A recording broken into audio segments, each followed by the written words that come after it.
Hi, folks. Hi, folks. I wanted to pick up where I left off on the issue of corruption. Corruption. I've spoken about corruption in South Africa in several videos. Many of you are not happy. Many of you are not happy.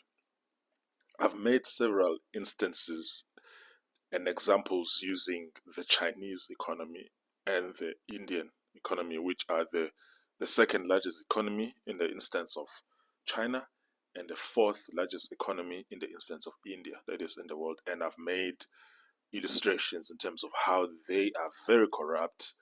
However, this has not stopped them from growing their economy, and it has not stopped them from what? Creating jobs for their people. But a lot of you can't be persuaded. So I thought let me turn my focus to the United States of America. How is corruption in the US?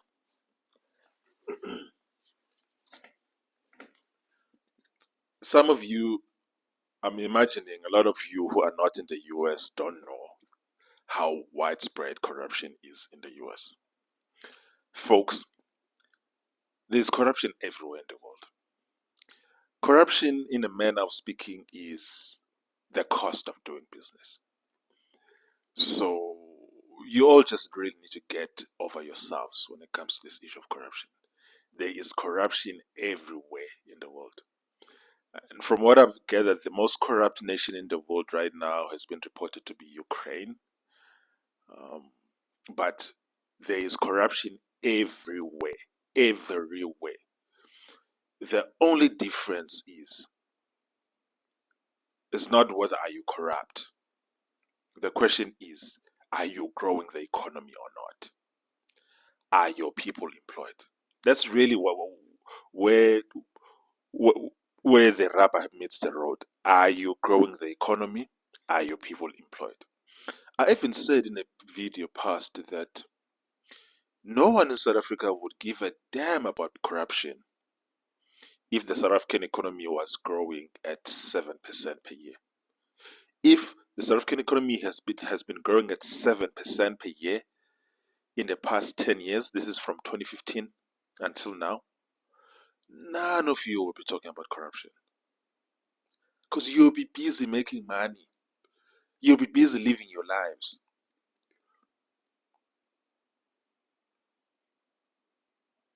With that said, let's check corruption in the US.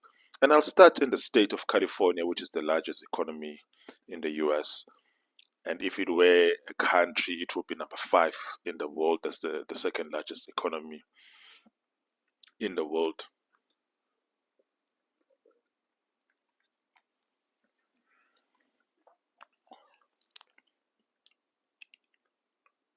Very few places in the world actually are as corrupt as California. Folks, California is very, very corrupt. Very, very corrupt. As we would say back home, kudliwa imali pha, kudliwa imali. You know, California has been battling with this issue of homelessness since maybe 1985. California has been battling with this issue of homelessness, and every single year, California spends $17 billion on homelessness. $17 billion is spent on homelessness in California every year. 1.2 billion is spent in Los Angeles alone on homelessness. That is, in rand terms, around about 300 billion rands.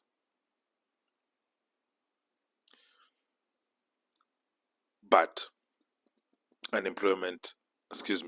homelessness in California is going up and up and up every year. Why is it so? It's because the way that corruption works in the West, especially in the United States, it's not through tenders and government contracts as such. It is through NGOs that get awarded large amounts of money by the government to do a particular thing, say homelessness, deal with DEI issues, or deal with climate change issues, or do some youth awareness program of some bullshit of some sort. And then you give these couple of NGOs, which are connected to your friends, billions of dollars every year. That is how corruption works in the West. And I can promise you that more than half of this amount goes to politically connected people who just chow the money. That is what has been happening in California for the past, let's just say, 40 years. However, is the California economy not growing? Of course, the California economy is growing. Is California's unemployment high? Well, I suppose they are starting to have a higher unemployment now because of bad policies, like anti-business policies, all the other crap that they are passing into law. But they still have an unemployment rate that is below 10%. That is still within the OECD range of 8%. Even with the widespread corruption. And the corruption in California just does not end with homelessness services or housing services. Corruption in California goes, especially when it comes to issues of education, education activism, things like LGBTQI crap, all of that crap, all of those NGOs, money that gets spent on that just to enrich friends. And the beauty about this kind of corruption in the West is that you can't prosecute these people because it's not as if they stole the money. They were actually given, because remember that in the US, the executive is independent of the legislature. So the executive is entirely autonomous from the legislature, as opposed to at home where the government, the president works for parliament because he's elected by parliament. He is not elected by people. So he doesn't really have powers as such as delegated authority. Delegated, where the Constitution of South Africa gives authority to parliament, and then parliament appoints a president. In the US, it's different. The people, the constitutions of the state constitutions give authority to the people to appoint a governor, who then has wide, like discretionary powers of things that he or she can do without having to justify himself to the legislature. They can go to the legislature to account when it comes to oversight, but the oversight here does not work the same way as it works in South Africa with a premier or a president who doesn't really have power, but has power through the legislature. So when they pass these grants and giving them to their friends, there is virtually no recourse. You can't prosecute them because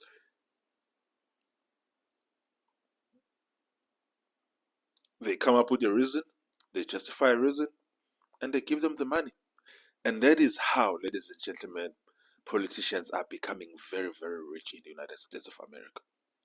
That's just one issue. Like, I think, for instance, in California in particular, one of the things also that has made a lot of politicians very rich and their family and their friends is climate change activism and climate change crap, all of that crap. They spend billions of dollars every year funding NGOs who are run by their friends, who do this so-called climate change activism. That is how people are getting rich.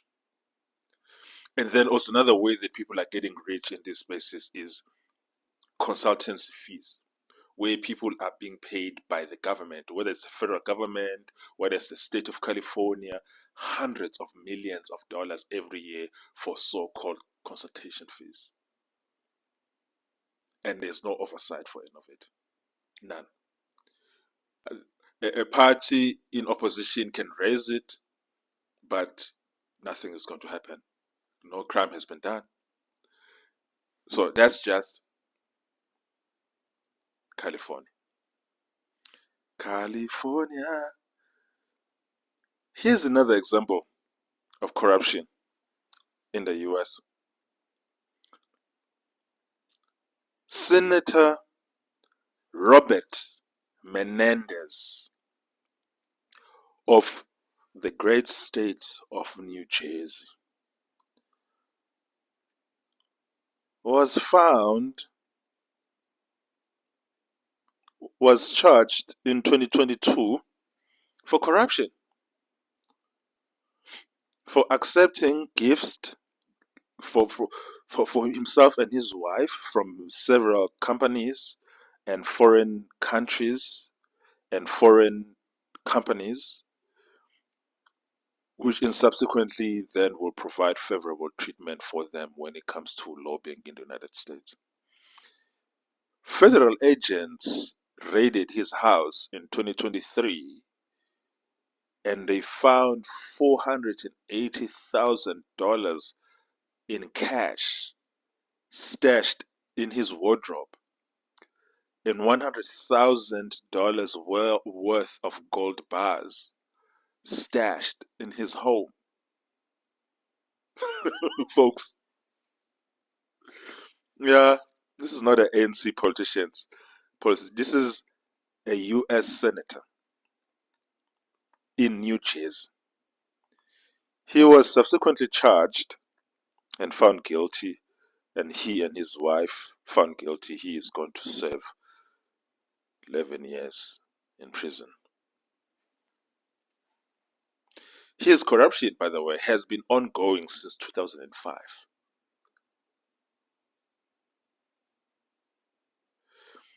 And when it comes to Senator Bob Menendez, by the way, he is not just an isolated case. It is a well-known thing that people go to Washington as ordinary Americans and they come out rich. And the question is that how do they become rich? Because they're not making a lot of money. Salary of a congressman is what? $150,000 a year? Salary of the Speaker of the House is what? Like maybe $190,000, $200,000 a year?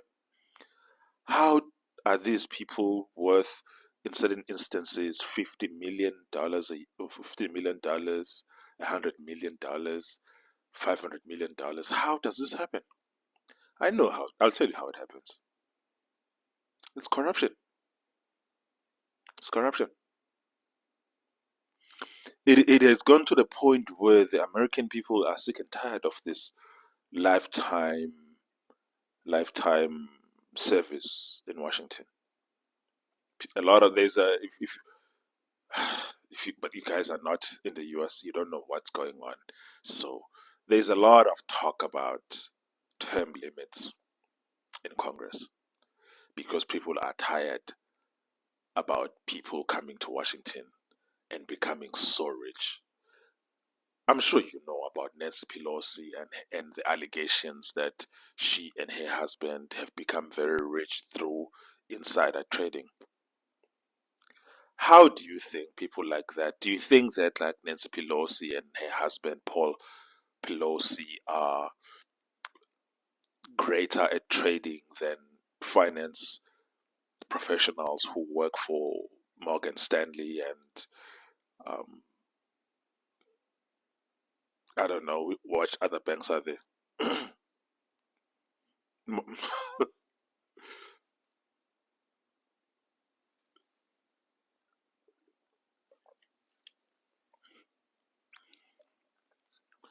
Either These congressmen and congresswomen are such great investment professionals that we all need to get our investment advice from them, or they are self-enriching. What do you think is happening? And so the question for me is that, has this stopped the United States from prospering? No, it hasn't. Has it stopped the American economy from growing? No, it has not. Has it resulted in widespread unemployment in the United States? No, it hasn't. Because their corruption and job creation are two different things. Their corruption and economic growth are two different things. They are not in the same function, folks. They are not in the same equation. The US economy has consistently grown, or at least in good years when there's a Republican president, it will grow maybe by 3%. Even in bad years when there's a clueless Democratic president, it will grow by at least 1.5 to 2%. But it's growing, and unemployment remaining below 6%, and in some instances under Donald Trump under around 5%, with or without the corruption. You are not convinced? I mean, let's take it further. Do you remember that Department of Government Efficiency, which was put in place by President Trump and spearheaded by Elon Musk? They found a documented $21 billion in waste so far. $21 billion that they found in waste. In South African rands, that is just under 400 billion rands.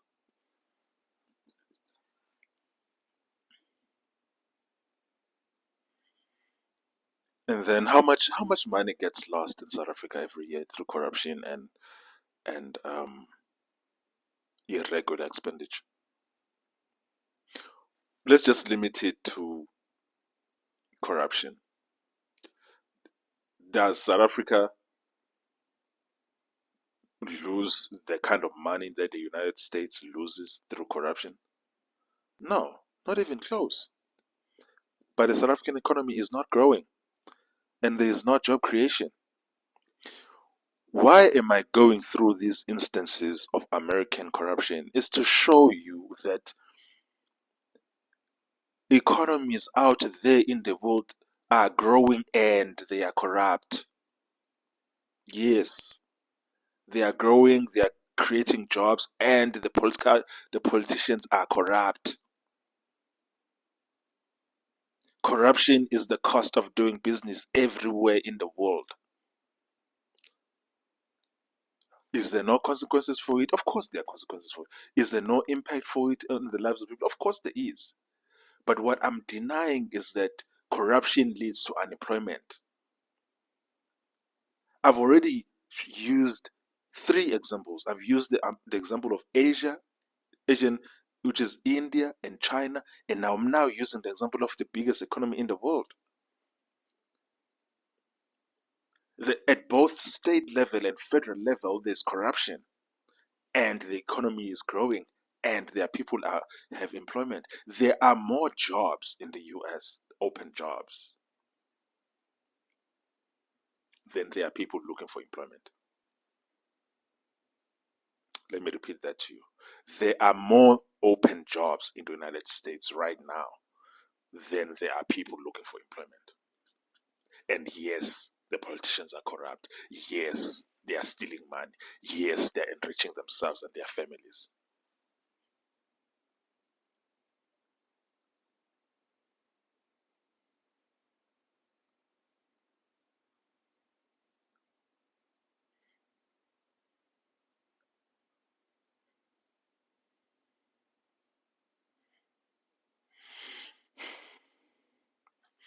I mean, there are other instances where, for instance, the administrator of the United States Environmental Protection Agency, Lee Zeldin, found gold bars from the EPA at Stacey Abrams connected NGO. More corruption. $1 billion was approved by the Biden administration towards an NGO that is controlled by Stacey Abrams. That is how people enrich their friends here. NGOs. NGOs.